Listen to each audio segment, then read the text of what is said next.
मैं अब प्रियंका गांधी के लोकसभा में पहुंचने, उनके पहले भाषण, संविधान की चर्चा पर उनके भाषण पे आप लोगों से जानना चाहता हूं और बैग पॉलिटिक्स भी समझना चाहता हूं। एक दिन फिलिस्तीन का बैग तरबूज लगा, एक दिन मोदी और अडानी पे तंज करता हुआ बैग, एक दिन बांग्लादेश पे बैग।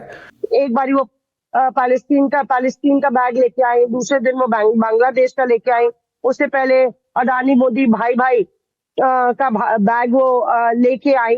तो उसमें ये कहा गया कि बहुत ही वन डे वाली पॉलिटिक्स हो रही है, मतलब वो 2020 वाला मैच खेल रही है जो उनको सूट नहीं करता।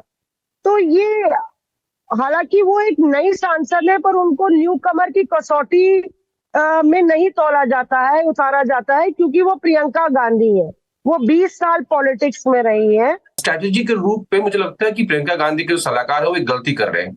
जब फिलिस्तीन की बात होगी, बांग्लादेश की बात होगी, तो यहाँ राष्ट्रवाद का मुद्दा हावी हो जाएगा, और राष्ट्रवाद आपकी पिच नहीं है, राष्ट्रवाद बीजेपी की पिच है।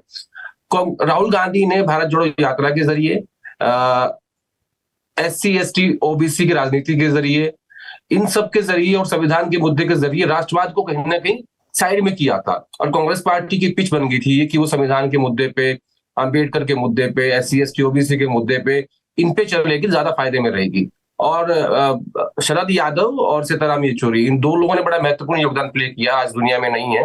राहुल गांधी अक्सर इनके साथ बैठा करते थे।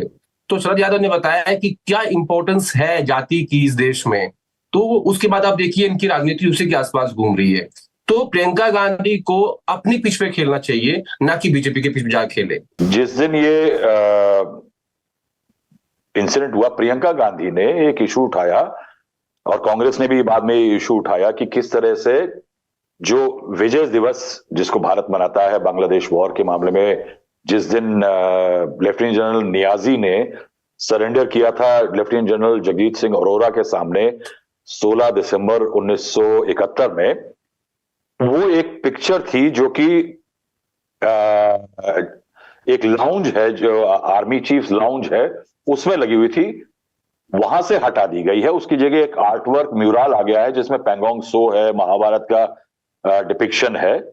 उसके बाद आर्मी ने क्लैरिफिकेशन दिया कि वो पिक्चर मानेकशॉ सेंटर पे मूव कर दी गई है, जिससे कि वाइडर ऑडियंस उसको देख सकेगा, क्योंकि वो एक बहुत हिस्टोरिक मोमेंट था।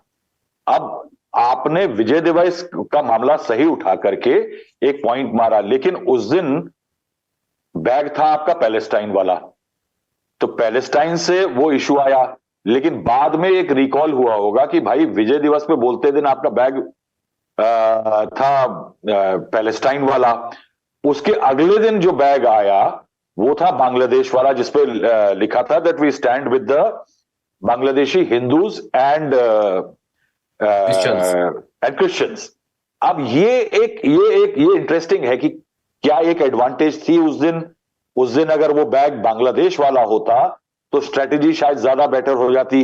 लेकिन what one can definitely say that एक एलिमेंट इन्फ्यूज किया जा रहा है। जैसे आदेश ने कहा कि नीली टी शर्ट, व्हाइट से नीली टी शर्ट हो गई। इसी तरह से हमने देखा था एक समय तेलंगाना के MPs कभी शेफ वाली हैट, टी शर्ट पे तेलंगाना या इस तरह की चीजें लिख के आते थे। कल आपने देखा कि आपने कुछ समय पहले देखा होगा राहुल गांधी शिवजी और तमाम फोटोग्राफ्स लेके पार्लियामेंट में आए थे। कल आपने देखा कि वो अंबेडकर की, सबके पास अंबेडकर की हाथ में फोटो थी, किसी की फ्रेम थी, किसी की बिना फ्रेम वाली थी। मैं ये कहूंगा कि ये एक बड़ा इंटरेस्टिंग ट्रेंड दिख रहा है, और ये 2014 में शुरू हुआ था एक्चुअली। जिस तरह के ये स्ट्रेटेजाइज करके पार्लियामेंट के अंदर अपनी प्रोटेस्ट को एम्बेलिश करना, यानी एक केक के ऊपर केक तो बना लिया आपने, आइसिंग लगाई, उस आइसिंग के ऊपर एक गुड़िया चिपकाई, ये सब जो एम्बेलिशमेंट होता है, ये एम्बेलिश्ड प्रोटेस्ट का एक नया ट्रेंड मैं देख रहा हूं। और मैं कहूंगा कि इसमें कांग्रेस बहुत पीछे रह गई थी। 2014 से लेकर के 2024 में हमने देखा कि कोशिश बहुत बार हुई। इसकी शुरुआत की थी तृणमूल कांग्रेस ने। तृणमूल कांग्रेस जिस दिन जो प्रोटेस्ट करना चाहती थी उसी के सूटेबल प्रॉप्स लेकर के पार्लियामेंट में आती थी। जैसे जूट वर्कर्स की अगर या जूट मिल बंद हो रही थी बंगाल में, या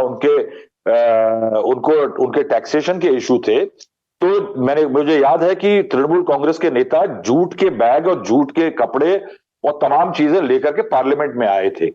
ये जो एक फॉर्म ऑफ प्रोटेस्ट है ना, कि जिसके अंदर आप अपने प्रॉप साथ में लेकर के आ रहे हैं, आप एक डेजिग्नेटेड तरीके से प्रोटेस्ट को डिपिक्ट कर रहे हैं, जैसे वो नीली टी शर्ट या नीली साड़ी है। आई थिंक कांग्रेस ने यहां पे